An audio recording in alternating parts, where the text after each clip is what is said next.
There was one movie which had the potential to be the surprise hit of the summer, and that movie was Barbie. You'll note I said that in the past tense though, and that would be because the movie's cast just undermined several months' worth of excellent and truly inclusive marketing efforts by labeling the movie as feminist.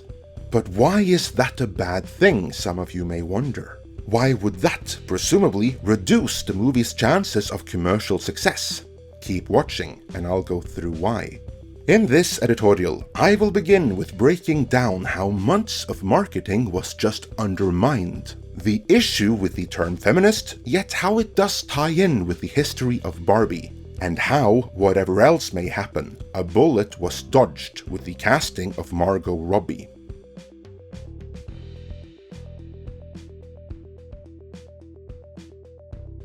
For a very big chunk of the movie-going audience, a Barbie movie is by default a hard sell. I mean, unless they're taking their daughter, or they are themselves being dragged along by either their parent or significant other, comparatively few boys and men would be interested in going to see a Barbie movie of their own accord. But an excellent marketing campaign, one where the trailers emote 2001: A Space Odyssey, and one that even explicitly promises that this movie is for you even if you hate Barbie, probably went a long way towards resolving that particular issue. Alas, the cast decided to undercut that inclusive marketing effort by letting everyone know that the marketing lied. The movie isn't inclusive because it's feminist. The first one to speak out was Kate McKinnon of Ghostbusters 2016 fame, who let the world know that Barbie is, and I quote, about how like gender roles deny people half their humanity and how like we need to just like be ourselves, and it's like a very powerful message. In a feature article with Time magazine, Mattel producer Robbie Brenner claims it is not a feminist movie, though the article's author, in print, takes issue with that, and emphasizes that based on her conversations with the rest of the cast and even director, yes, it very much so is just that. Even Grace Randolph, who going into Marvel She-Hulk worried that many would find it off-putting because of its feminism, recently expressed similar concerns about Barbie. It should be noted though that she had actually seen She-Hulk at the time, while she's not seen Barbie, though she presumably heard something. Margot Robbie might finally, I think, have found her character. And so I'm really excited. And also, I want to give a shout out to her being a producer on it as well. You know, when Margot Robbie makes a mistake, I call her out on it. But when I think she does a really good job, I also congratulate her. And I think for once, she's produced something wonderful for herself and has done a really phenomenal job. I hope. I haven't seen the movie yet. But I think so far, so good. I'm just worried about it being a little bit too message driven, but you know, hopefully in a good way. I loved Greta Gerwig's Little Women, and I'm hoping to have the same experience here. But what's the problem with some messaging? Shouldn't a Barbie movie be a bit feminist? You keep using that word. I do not think it means what you think it means.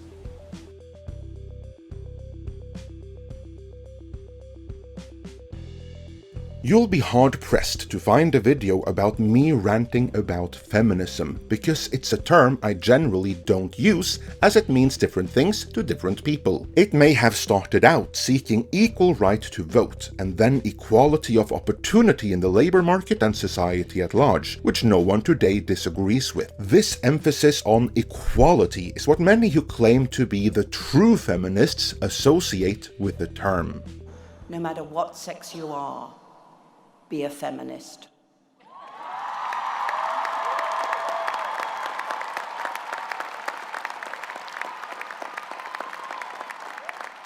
You know, in every country and culture that I have visited, from Sweden to Uganda, from Singapore to Mali, it is very clear that when women are given respect and the ability and the freedom to pursue their personal dreams and ambitions, life improves for everyone. But when those battles had been won, when equality of opportunity had been achieved, the term was co-opted by a new wave of feminists who wanted to get even. And this is when outright misandry and hatred of all men was incorporated into the emerging ideology, much to the dismay of those in the previous wave of feminists that recognized what was happening. I was a feminist when feminism was about equality, giving women an opportunity to find their rightful place, particularly in the public world, which was tremendously important and exciting when we achieved that. But what feminism today, to me, is all about advantaging women at the expense of men. And it's become very much caught up in the demonisation of males. This is the Hollywood understanding of feminism. Whenever a project is referred to as feminist in Hollywood circles today, it might as well be referred to as misandric. Because as was the case with both the aforementioned She-Hulk as well as the Charlie's Angels reboot and the Ghostbusters remake of recent years, they were, at their core, anti-male. Ever evolving though, the term has now been co-opted by yet another generation of feminists who seeks to expand the definition of, shall we say, who should be the beneficiaries of the movement. And they even have a derogatory name for all past generations of feminists, no matter how virtuous they were considered in their time, who dare disagree with what feminism has become today. But getting back to Barbie, while the meaning of the term feminism may have changed over the years, earlier versions of it very much so were linked to Barbie. Let's do a history lesson.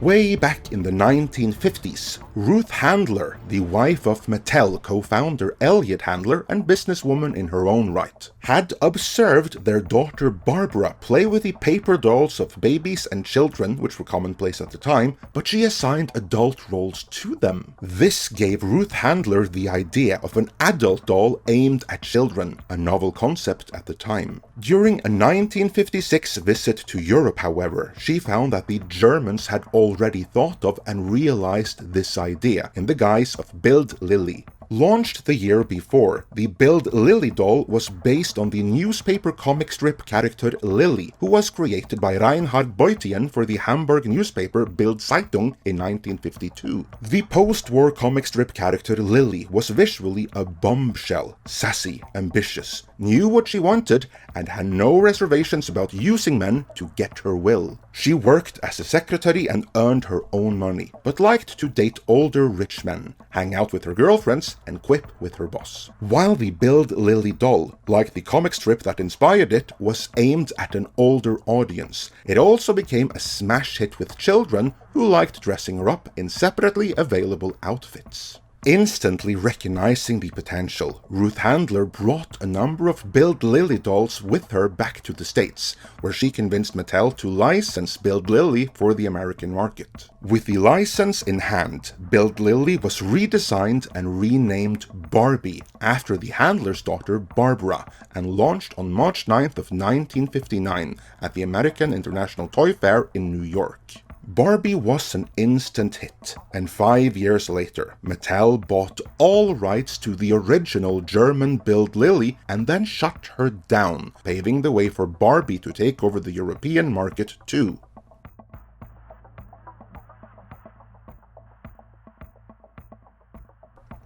Since her launch, many different kinds of Barbie dolls have been released to reflect the times. Not just Malibu Barbie, but also Surgeon Barbie, Astronaut Barbie, Olympic Athlete Barbie, Summit Diplomat Barbie, Presidential Candidate Barbie, Firefighter Barbie, and many, many more. This, then, is the traditional link between Barbie and feminism, from when feminism stood for equality of opportunity between genders. The publication The Economist at one point even emphasized that in this way, the Barbie dolls have been positive to young girls, as they nurture the image that they can grow up to be anything they want to be. However, the Barbie toy line has been subject to a number of controversies as well. The traditional concern is that Barbie promotes an unrealistic idea of body image to young girls, as the proportions of the doll differ from those of an actual flesh and blood human. This led many to worry that girls trying to emulate Barbie's physical appearance would be at risk of developing various eating disorders, and later on she was criticized for being white and blonde. Mattel responded to this by expanding the Barbie line with African American and Hispanic dolls, and in recent decades with multiple other ethnicities and even wheelchair-bound Barbies.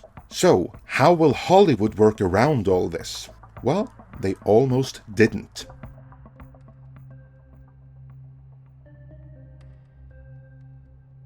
Before moving on with the movie we almost got and the bullet dodged, I would be remiss if I didn't mention that in 1986, the notorious production company of Menachem Golan and Yoram Globus, Cannon Films, were in talks to develop a live-action Barbie feature film. Unfortunately for the lovers of cult movies everywhere, nothing would come of it, though that no doubt would have been a Barbie movie guys would have flocked to see as well. Development on a modern live-action Barbie began when Sony picked up the rights in early 2014, and courtesy of the Sony hack, we know that Margot Robbie was the preferred choice for the role even then. And the story was always going to be about the difference between Barbie world and the real world. But they couldn't quite nail down the script, and for each passing rewrite, it got worse and worse, which caused great concern within Sony. In November of 2014, Sony Pictures chief Amy Pascal had something of a breakdown over everything going wrong at the company, writing in an email to Doug Belgrad,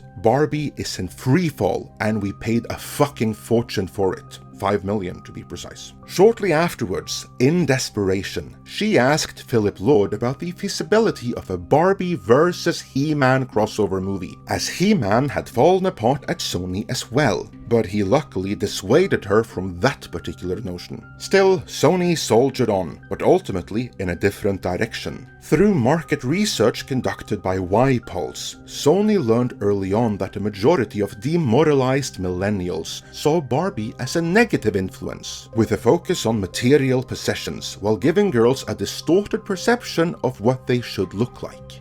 To wit, on December 2nd of 2016, Deadline Hollywood broke the scoop that instead of the perfect Margot Robbie for the role, Amy Schumer was now in negotiations to play Barbie. In the end though, nothing came of that either, and after Amy Pascal was fired and replaced by Tom Rothman, he decided against throwing more good money after bad and allowed the rights to lapse. Amy Schumer has since claimed that she dropped out because the movie wasn't going to be quite activist enough for her liking. But by all other external accounts, the real reason is that her iteration of the movie just didn't have the necessary traction or confidence within Sony. The Barbie rights were then picked up by Warner, and whatever else they may have allowed director Greta Gerwig to do, they went back to Sony's first and correct instinct and cast Margot Robbie as Barbie. If director Greta Gerwig was able to find the right balance, or if she went too far with the messaging, we'll keep you up to date with as we learn more. Please like this video, help share it, subscribe and smash that bell so you don't miss out on the update. So, are you excited for the movie, or have you been dissuaded by learning it may have gone too far? Let me know in the comments.